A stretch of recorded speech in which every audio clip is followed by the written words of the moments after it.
किसान भाई राम राम। मैं नरेंद्र सिंह चौहान आपके सामने लेके आया हूँ गर्म इलाके में होने वाली सेब की वैरायटी राणा गोल्ड एप्पल, जिसमें कि अन्ना और डोरसेट गोल्डन होगा। अब ये कब लगाना चाहिए, कैसे लगाना चाहिए और कितना इसका लगाने का खर्चा होगा, पेड़ से पेड़ की क्या दूरी रहेगी और खाद की मैनेजमेंट क्या रहेगी, दवाई की मैनेजमेंट क्या रहेगी, मार्केट वैल्यू क्या रहेगी, वो सर क्यों हमें ये सेब अपने इस इलाके में लगाना चाहिए, इन सभी बातों को आज आपके सामने डिस्कस किया जाएगा। सबसे पहले हम करते हैं समय की बात। भाई कब लगाना चाहिए? लगाने का सबसे अच्छा जो समय है वो 20 दिसंबर से 20 जनवरी में है। उस टाइम पेड़ सुप्त अवस्था में होता है, डोरमेट सीजन में गया होता है। उस टाइम आपके पेड़ को ले जाके कहीं भी बिना मिट्टी के लगा सकते हैं।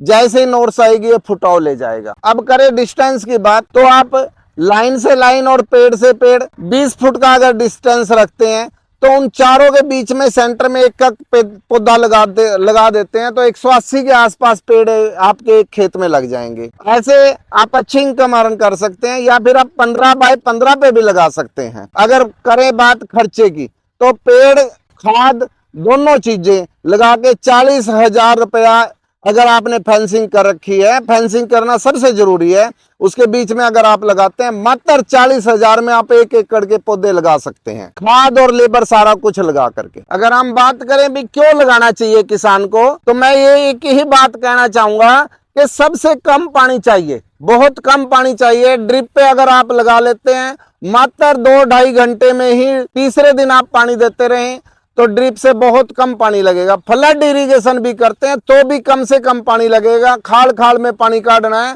और हफ्ते में 2 बार पानी दे दो, वही बहुत है। दूसरी बात कि जिस टाइम हमारा ये सेब गर्म इलाके का सेब पकता है, मार्केट में कोई फ्रेश सेब नहीं होता, ताजा सेब नहीं होता, स्टोर में रखे हुए सेब होते हैं कि उनपे ये नहीं पता क्या क्या स्प्रे कर क्या क्या केमिकल उनके ऊपर चढ़ा रखे हैं, वैक्स चढ़ा रखे हैं। तो फ्रेश अगर आपको सेब लेना है तो अपने खेत में उगाना चाहिए, तभी आपको ताजा सेब मिल सकता है, अच्छी वैल्यू मिल सकती है। अगर आप 100 रुपए किलो भी बेचे तब भी अच्छा प्रॉफिट आपको होगा, क्योंकि एक पेड़ से 1 क्विंटल से ऊपर सेब मिल जाएगा 7 साल के बाद। अभी मात्र ये देखिए कि 5वां साल इस पेड़ को लगा है और मैं नहीं मानता कि 50 से 60 किलो इस पे सेब नहीं है, इतना सेब कम से कम है। तो अच्छी इनकम किसान को मिल जाएगी, तो इसलिए किसान को ये लगाना चाहिए। बात करते हैं कि कितने कितने डिस्टेंस पे लगाना चाहिए।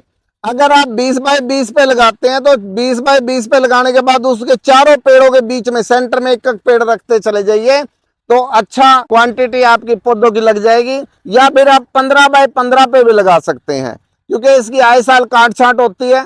काट छांट करना बहुत जरूरी है। जब ये टोर्मेंट सीजन में चला जाता है तो काट छांट करना बहुत जरूरी है, क्योंकि इस पे जो कल्ले बनते हैं उन कल्लों पे ही सेब लगते हैं। देखिए ये कल्ले हैं, इन कल्लों पे ही सेब लगता है। और एक कल्ला बनने के बाद कम से 4 से 5 साल तक चलता है। ऐसा नहीं जैसे इस पे अब लग गया अगले साल भी लगेगा, और ये कल्ले तैयार हो रहे हैं इन पे भी लगेगा, अगले साल इससे भी ज्यादा सेब इस पे आएगा। और 3 साल तक इस पे फूल आता रहता है, झड़ता रहता है। तीसरे साल थोड़ा बहुत रुकता है, बाकी चौथे साल से अच्छी ग्रोथ, अच्छी प्रोडक्शन आपको मिलनी शुरू हो जाएगी, जैसा कि आपके सामने है। अब बात करें डिस्टेंस के बाद कि लगाने के समय इसमें क्या क्या डालना चाहिए। लगाने के समय इसमें केचुआ खाद सबसे जरूरी है, क्योंकि केचुआ खाद इसका बेस है, उसके अंदर सभी कंपोनेंट होते हैं जो पौधे को चाहिए। तो मैं किसान भाइयों को कहना चाहूंगा कि जब भी पौधा लगाना केचुआ खाद का जरूर प्रयोग करें। काट छांट कब करनी है और कैसे कैसे करनी है उसकी भी डिटेल जानकारी समय समय पे हम देते रहते हैं, वीडियो डालते रहते हैं। जो भी किसान भाई लगाएगा उसको सारा समझाया जाएगा, शेड्यूल भी बना के देंगे कब क्या करना है। तो किसान भाइयों को मैं यही आग्रह करूंगा, बागवानी में आओ और मैं तो कहूंगा सेब उगाओ और स्वस्थ सेब। ईट Apple a day, keep a doctor away. Chemical free, रोग मुक्त रहने के लिए हमें सेब हर रोज ताजा खाना चाहिए। तो अपने खेत में उगाइए और आप भी खाइए और सबको खिलाइए।